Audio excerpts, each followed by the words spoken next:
एक बार फिर से साबित हो गया है कि अरविंद केजरीवाल जी जैसा सच्चा, ईमानदार, देशभक्त, कट्टर ईमानदार नेता इस देश में नहीं है, जिनको गिरफ्तार करने के लिए भारतीय जनता पार्टी ने हजारों तरह की कुचक्र रचे, हजारों तरह की साजिशें रची। एक कट्टर ईमानदार आदमी को, काम करने वाले आदमी को, जनता के दर्द की, ये जनता की जिंदगी को संवारने के लिए जो काम कर रहा था, उनको उठा के जेल में डाला। इससे बड़ा पाप लोकतंत्र के इतिहास में नहीं हुआ। आज ऑनरेबल सुप्रीम कोर्ट को हम नमन करते हैं, उनको सलाम करते हैं, उनका धन्यवाद करते हैं। हम इस देश के संविधान का धन्यवाद करते हैं, बाबा साहब का धन्यवाद करते हैं, जिनके बदौलत आज सच्चाई की जीत हुई है। और ये खाली सच्चाई की जीत की बात नहीं है, झूठ भी एक्सपोज हुआ है। जिस तरह से आज ऑनरेबल सुप्रीम कोर्ट में ऑब्जर्वेशन दी गई, कहा गया कि केजरीवाल जी को ईडी की रिहाई से रोकने के लिए सीबीआई का पूरा गिरफ्तारी का मामला रचा गया। हम बार बार कह रहे थे, सिंघवी साहब ने, हमारे जो सीनियर एडवोकेट थे, उन्होंने ऑनरेबल कोर्ट के सामने बार बार ये शब्द दोहराया कि ये इंश्योरेंस अरेस्ट था, ये किसी गलत काम के लिए अरेस्ट नहीं किया गया था, कोई करप्शन के लिए अरेस्ट नहीं किया गया था। भारतीय जनता पार्टी चुनाव में नहीं जीत पाती, पार्टी को नहीं तोड़ पाती, तो एक इंश्योरेंस अरेस्ट किया गया कि इस आदमी को जेल में डाल दो तो इनकी पार्टी टूट जाएगी, इनकी सरकारें ध्वस्त हो जाएंगी। लेकिन मैं बाबा साहब को और संविधान को याद करते हुए, धन्यवाद करते हुए, ऑनरेबल सुप्रीम कोर्ट को धन्यवाद करते हुए, सिंघवी साहब का धन्यवाद करते हुए, आम आदमी पार्टी के एक एक कार्यकर्ता, एक एक लीडर, पार्षद, एमएलए, एमपी, सबको भी बधाई देना चाहता हूं, धन्यवाद देना चाहता हूं कि ऐसे संकट के समय में जब भारतीय जनता पार्टी अपनी पूरी ताकत के साथ, अपने पूरे कुचक्रों के साथ उनको कुचलने की कोशिश कर रही थी, वो टूटे नहीं, हटे नहीं, झुके नहीं, सच्चाई के साथ लड़े रहे। सच्चाई की जीत हुई है, हम बहुत खुश हैं। एक आरोपी बेल पर बाहर आ रहा है, वो दिल्ली का दोषी है, दिल्ली का अपराधी है, क्योंकि उनका अपराध दिल्ली के साथ हुआ है और वो दिल्ली के मुख्यमंत्री हैं। लेकिन कोर्ट कहती है कि आप मुख्यमंत्री ऑफिस नहीं जा सकते, आप मुख्यमंत्री के रूप में कोई फाइल साइन नहीं कर सकते। बेल पे जेल से बाहर आ रहे हैं। पहला आरोपी सीएम है जिसको फाइल पे साइन करने की अनुमति नहीं है, मुख्यमंत्री कार्यालय जाने की अनुमति नहीं है, तो फिर काहे मुख्यमंत्री पद से चिपके हुए हो? दिल्ली के प्रति अगर जरा भी दर्द है तो इस्तीफा दे दो, किसी और को बिठा दो उस पे भाई। आज अखबारों में छपा है, करीब 40 लोगों को एक्यूज बनाया गया था और मात्र 2 लोग आज जेल में बचे थे, तो बेल तो मिलनी तय थी। मगर जो सुप्रीम कोर्ट ने आज केंद्र सरकार की इन्वेस्टिगेटिंग एजेंसीज के बारे में कहा है, मुझे लगता है वो केंद्र सरकार के लिए बहुत बड़ी फटकार है।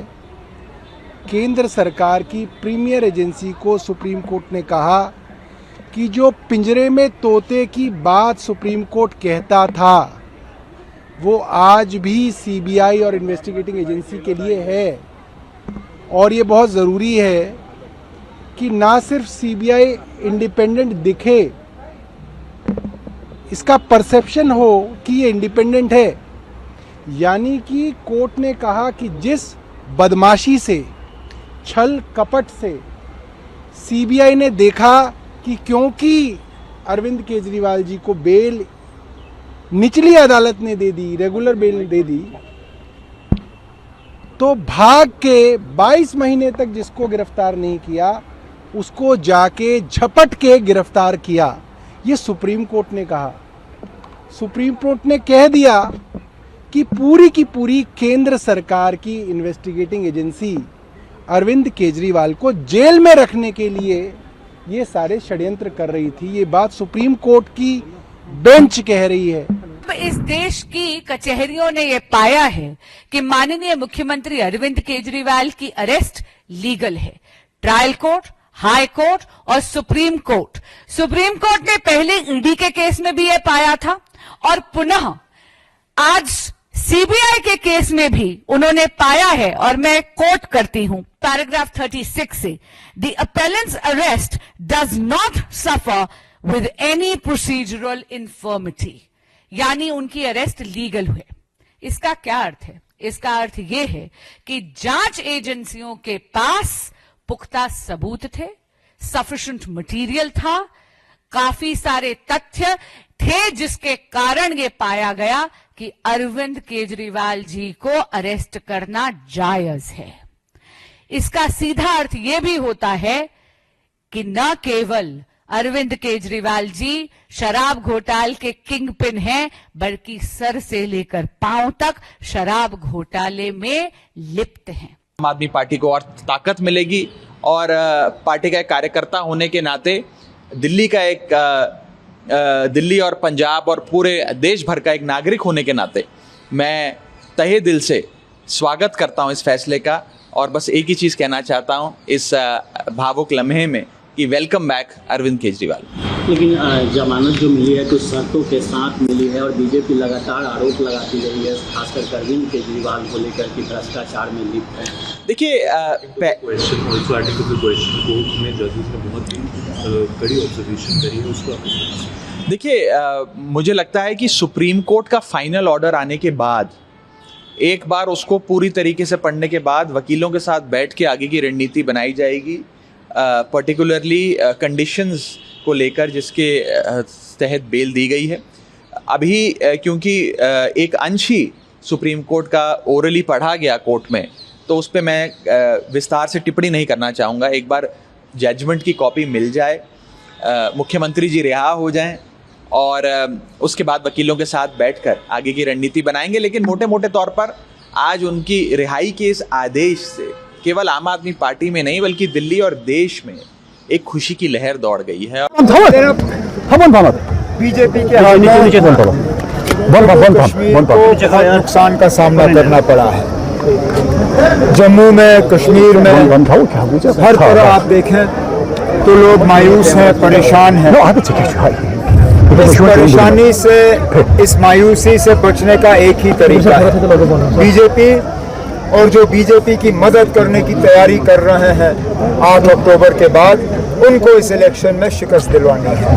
और उसके लिए प्री पोल अलायंस के तौर पे हमने अपने आप को लोगों के सामने पेश किया है, ये साबित करने के लिए कि हम ही लोग हैं जो बीजेपी के साथ मिलकर हुकूमत बनाने के लिए तैयार नहीं है। बाकी किसी न किसी रूप में बीजेपी की मदद करने के लिए मैदान में उतरे हुए हैं। हमारी वोटरों से मोतबाना गुजारिश है कि अलायंस के उम्मीदवारों को यहाँ से कामयाब करके भेजें, ताकि हमें एक तो बीजेपी से जम्मू कश्मीर को बचाने का मौका मिलेगा, और यहाँ जो भी नाइंसाफियाँ इस्तेसाल हुए हैं पिछले 8-10 साल से, उनको हमें दुरुस्त करने का मौका मिलेगा। अरविंद केजरीवाल को बेल भी नहीं सुप्रीम कोर्ट की तरफ से, मुबारक है उनको ना। निकलने का तरीका तो अदालत ही है, यही तो धोखा बारामूला के लोगों को मिला। एक दूसरे की कहते थे कि मैं शीला दीक्षित को जेल भेजवाऊंगा, लेकिन आज अपने जेल में पड़े हुए हैं। तो कांग्रेस भ्रष्टाचार की गंगोत्री और केजरीवाल आज सूत्रधार बने हुए हैं। वोट का संशोधन बिल पे ओवैसी कह रहे हैं कि ये जो बिल है ये कहीं ना कहीं मुसलमानों की संपत्ति छीनने के लिए लाया गया है। ये मुसलमानों में भय पैदा कर रहे हैं। हाँ, एक तो वफ का नाम होता है दान, और दान में जो स्वेच्छा से देता है वही होता है दान। लेकिन वफ अगर सरकारी जमीन को अपना जमीन कहने लगे तो क्या कहा जाएगा। और ये पूरे देश में गृह युद्ध करवाना चाहते हैं मुस्लिम समाज के लोग, कट्टरपंथी जो हैं और ओवैसी जैसे लोग। पहले दिन से ही हम लोग ये कह रहे हैं कि ये पूरा मामला झूठ की बुनियाद पे खड़ा किया गया है, और इस झूठ को फैलाने में, इस झूठ को बनाने में जिम्मेदार कौन है? देश की सरकार, मोदी जी की सरकार, देश की तानाशाह हुकूमत, जिसने ईडी और सीबीआई को मिलाकर झूठ का पहाड़ खड़ा किया अरविंद केजरीवाल को बदनाम करने के लिए, आम आदमी पार्टी को बदनाम करने के लिए, हमारे नेता और हमारी पार्टी को खत्म करने के लिए।